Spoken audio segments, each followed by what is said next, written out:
Hai Cinggudel, hari ini aku akan menceritakan salah satu film Korea yang begitu populer karena diangkat dari kisah nyata kasus pembantaian Gwangju tahun 1980. So, langsung saja nih kita masuk ke ceritanya. Let's go!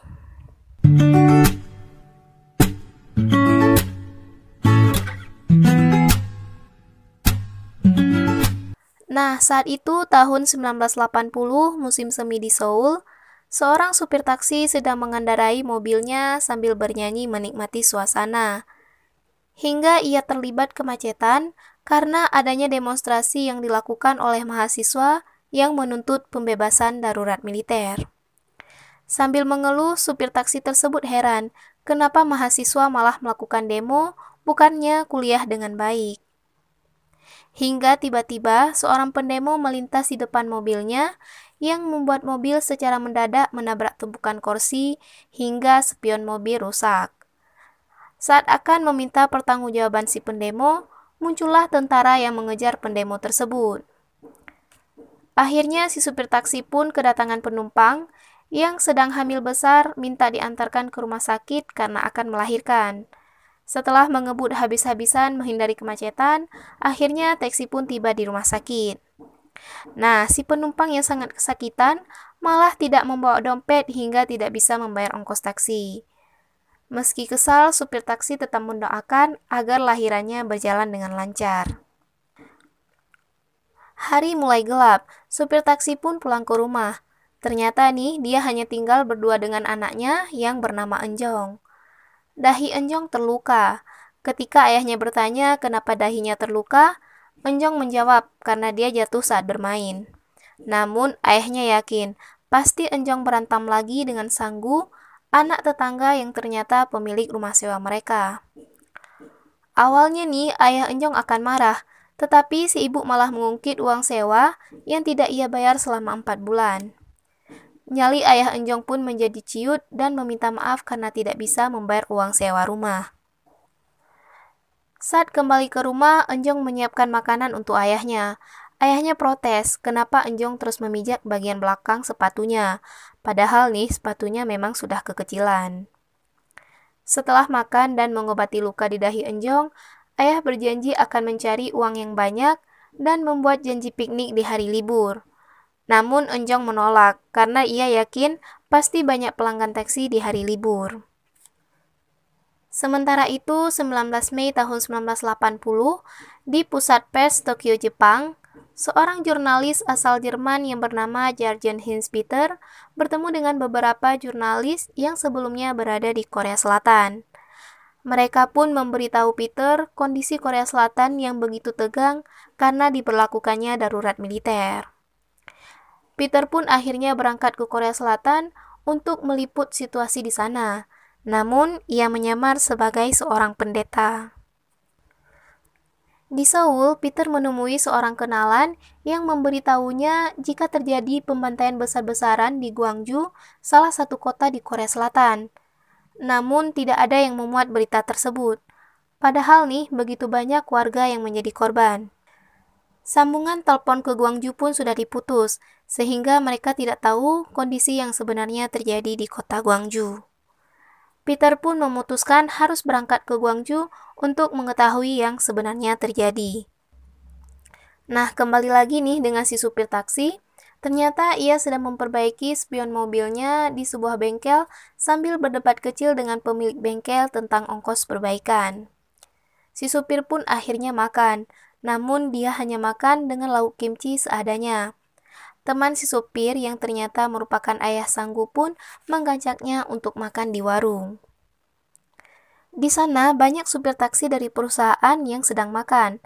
Tanpa sengaja mereka mendengarkan obrolan supir taksi tersebut yang mendapatkan job mengantar penumpang ke Gwangju hanya 1 hari dengan bayaran 100.000 won.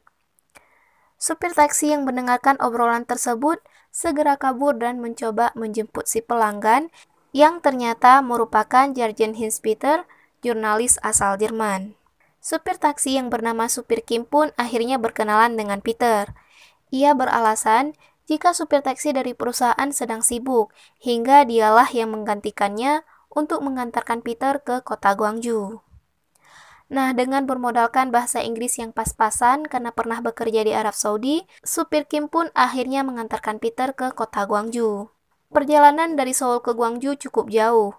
Ternyata nih, jalanan ke Gwangju diblokir oleh para tentara dan mereka disuruh untuk putar balik. Namun, si Peter tetap bersikeras harus ke Gwangju sampai dia bilang kepada supir Kim, "No Gwangju, no money." Nah, tapi karena terus terjadi kesalahpahaman karena bahasa Inggris yang pas-pasan, supir Kim mengira jika Peter adalah seorang pebisnis yang harus ke Gwangju untuk urusan bisnis, bukan seorang reporter. Akhirnya, supir Kim pun mencoba untuk menggunakan jalan tikus ke kota Gwangju sambil bertanya kepada penduduk. Ternyata nih, jalan tikus pun diblokir oleh para tentara. Karena supir Kim mengira Peter adalah seorang pebisnis, mereka pun mulai mengatur skenario agar bisa lewat ke kota Gwangju. Dengan mengatakan, ada dokumen kerjaan yang tinggal di kota Gwangju, jika tidak segera diambil akan menjadi masalah yang besar. Mereka pun berjanji akan segera kembali. Tentara pun akhirnya mengizinkan mereka untuk masuk ke kota Gwangju. Nah, sampai di kota Gwangju, kota terlihat begitu sepi.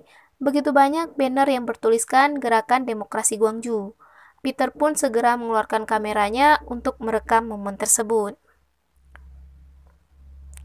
Tiba-tiba nih, datanglah sebuah mobil yang terdiri dari beberapa mahasiswa yang memakai pernak-pernik khas pendemo. Peter pun menyuruh supir Kim untuk berhenti dan menjumpai mahasiswa tersebut. Nah, untungnya nih, ada mahasiswa yang bernama Jessic yang lumayan pintar berbahasa Inggris dan bisa berkomunikasi dengan Peter. Mereka begitu senang ketika tahu Peter adalah seorang reporter yang akan meliput kejadian di kota Gwangju. Saat itu supir Kim baru sadar jika Peter adalah seorang reporter, bukan seorang pebisnis. Peter pun minta agar bisa semobil dengan mahasiswa untuk mewawancarai mereka. Nah, ternyata nih kesempatan ini digunakan si supir untuk kabur karena tidak ingin terlibat masalah yang lebih besar. Dia pun akhirnya putar balik ke arah Seoul. Nah, di perjalanan, supir Kim bertemu dengan seorang nenek yang minta tumpangan. Namun, karena ini adalah taksi Seoul, supir Kim pun melewati nenek tersebut.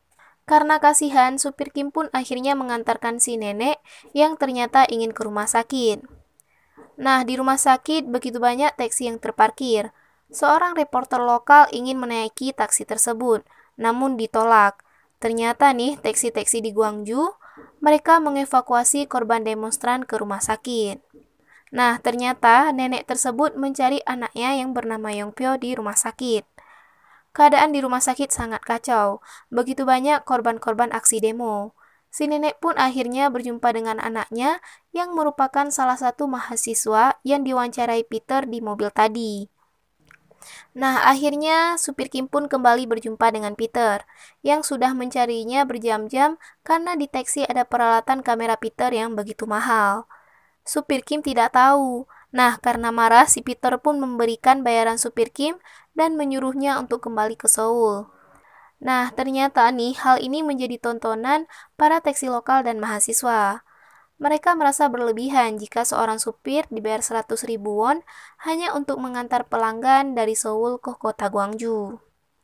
Akhirnya, supir Kim pun kembali membawa Peter sesuai dengan alamat yang ia inginkan. Nah, Jessic pun ikut nih ke taksi sebagai penerjemah si Peter. Ternyata nih, Jessic bukanlah mahasiswa. Dia ikut kompetisi nyanyi di universitas. Supir Kim heran kenapa mereka melakukan demo. Harusnya jika pemerintah bilang jangan demo, ya jangan demo. Jessic pun frustasi untuk menjelaskan kepada supir Kim. Ia beralasan Peter yang orang asing bahkan lebih mengerti. Nah, di perjalanan mereka mengisi bensin mobil. Nah, si supir nih cuma minta diisikan bensin 300.000 won. Supir Kim hampir ngamuk karena ia tidak ingin membayar lebih. Padahal nih, semua pengisi bensin di kota Gwangju memberikan bensin gratis kepada supir taksi karena taksi berperan dalam mengevakuasi korban ke rumah sakit. Nah, mereka pun pergi ke sebuah jalanan tempat para warga berkumpul dan berorasi. Mereka ingin mengusir tentara militer dari kota Gwangju. Nah, begitu tahu jika ada reporter yang meliput kota Guangzhou, para warga langsung memberikan sambutan yang hangat. Ada juga yang memberikan makanan kepada supir Kim dan Peter. Selanjutnya, mereka pergi ke gedung yang tinggi agar bisa meliput keadaan demo dari atas.